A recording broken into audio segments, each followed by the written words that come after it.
आज मैं बात करने वाला हूँ नए सैलरी के बारे में, यानी कि न्यू सैलरी। अगर नया इंसान कतर आ रहा है कोई भी कंट्री से, तो कम से कम कितनी सैलरी उसकी होना चाहिए। अगर कंपनी में आ रहा है तो कितनी सैलरी होना चाहिए, दुकान में आ रहा है कितनी सैलरी होना चाहिए, और अगर बाहर आ रहा है तो कितनी सैलरी होना चाहिए उसकी। तो अगर आप पहली बार कतर आ रहे हो, नए आ रहे हो, नए सीरियल से नए बीजे पर आ रहे हो कतर, तो आपकी सैलरी कम से कम 1500 रियाल होना चाहिए। कतर में आ रहे हो या सऊदी जा रहे हो या दुबई जा रहे हो या कुवैत जा रहे हो, कहीं पर भी जा रहे हो आज का टाइम या इस टाइम, तो आपके पास कम से कम 1500 रियाल सैलरी होना चाहिए और प्लस खाना भी होना चाहिए। अगर खाना नहीं भी मिल रहा है तो 1500 रियाल सैलरी होना चाहिए। खाना नहीं मिल रहा है या कंपनी में हो आप या किसी और काम में करते हो, 1500 रियाल सैलरी है, 300 रियाल खा लेते हो, 200 रियाल निकाल लेते हो आप फ़ोन के लिए या अपना ऊपर खर्चा, फिर भी आपका 1000 रियाल बच जाएगा। कतर का 1000 रियाल 21-22 हज़ार रुपया बनेगा इंडिया का। तो इसी तरीके से आप लोग भी अपनी कंट्री का जोड़ सकते हो, इंडिया का भी जोड़ सकते हो, बांग्लादेश का भी जोड़ सकते हो, और पाकिस्तान का भी जोड़ सकते हो, नेपाल का भी जोड़ सकते हो। यानी कि इस तरीके से अपनी अपनी कंट्री में हिसाब लगा सकते हो कि 1000 रियाल का मेरा कितना बनेगा। और जो लोग आते हैं सोचते कि मेरा 1500-1200 रियाल सैलरी है, मैं ओवर टाइम करूँगा और उसके बाद मेरा 1500 रियाल बच जाएगा।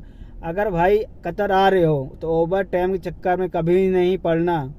ओवर टाइम के चक्कर में कभी नहीं पड़ना। आप जितना कमा लोगे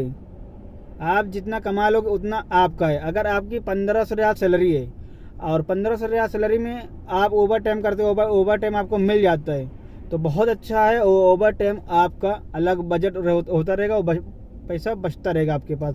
पर आपके पास 1200 रियाल सैलरी है, ओवर टाइम नहीं मिल रहा है, आप सोच के आ रहे हो कि हम चलेंगे कतर, वहाँ काम करेंगे, मुझे ओवर टाइम मिलेगा, ओवर टाइम मिला के मेरा 1500 रियाल हो जाएगा। और उसके बाद आप कतर आती हो, फिर आपको यहाँ पर ओवर टाइम नहीं मिलता है, काम नहीं मिलता है ओवर टाइम करने के लिए।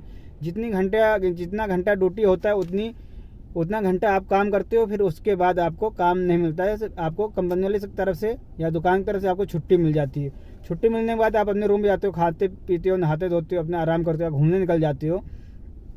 तो मेरा यही कहने मतलब अगर आप नए बीजे पर आ रहे हो या पुराने हो या कतर आना चाहते हो या कतर आने के लिए सोच रहे हो, रियाल कमाना सोच रहे हो, मेरे जैसे आप भी कमाने के लिए सोच रहे हो, और उसके बाद भी आप 1500 और 1200 रियाल में आते हो, तो भाई बिल्कुल 1200-1300 में नहीं आना।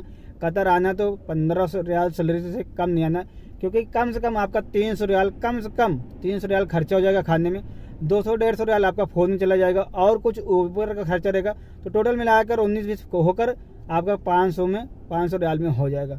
तो 1000 रियाल कम से कम आपका बच जाएगा। अगर 1500 रियाल सैलरी है और आपको ओवर टाइम मिल जाता है, तो भाई ओवर टाइम मिल जाता है तो और आपके लिए अच्छा है। 100-200-300 रियाल ऊपर का आपका बच जाएगा, 1700-1800 रियाल हो जाएगा।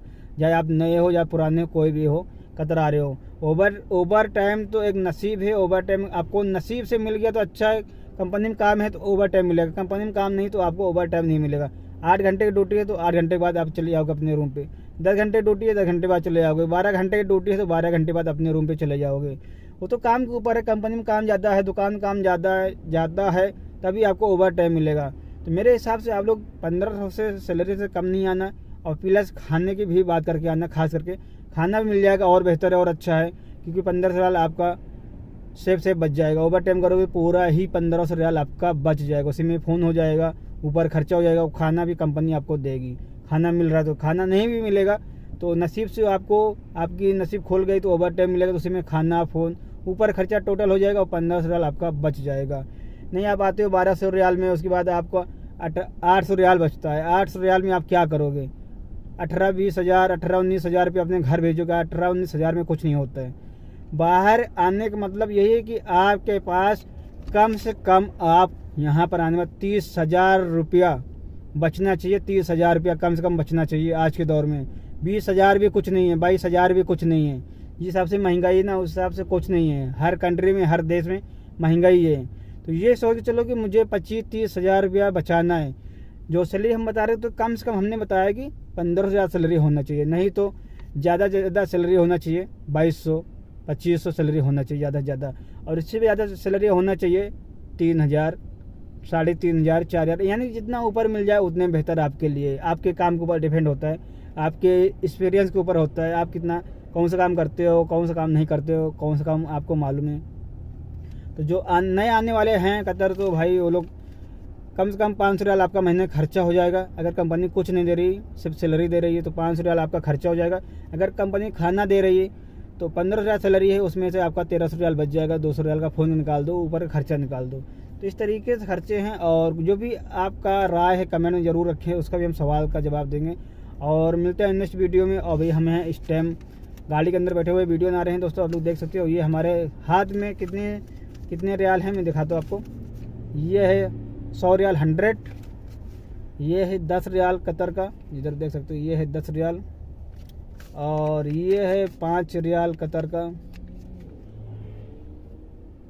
5 रियाल है। और ये है मेरे पास 1 रियाल। ये टोटल मेरे पास हैं 116 रियाल। ये मेरी सैलरी नहीं है, ये मेरी ऊपर एक कमाई है। मुझे हदिया मिला है, हदिया जिसे हम लोग टिप बोलते हैं इंडिया में, तो ये हदिया मिला है। तो देख सकते हो ये हदिया है। तो आप लोग को भी हदिया मिल सकता है, ट्रिप मिल सकती है, आप लोग भी कमा सकते हो। ऐसे ही कमाओ, ऐसे ही अमीर बनो आप लोग भी। अमीर क्या भाई, नसीब से मिल जाता है तो अमीर ही समझो के हिसाब से हम लोग को मिल गया। किसी महीने नहीं मिला तो फिर इसी तरीके से चलती रहती रोलिंग।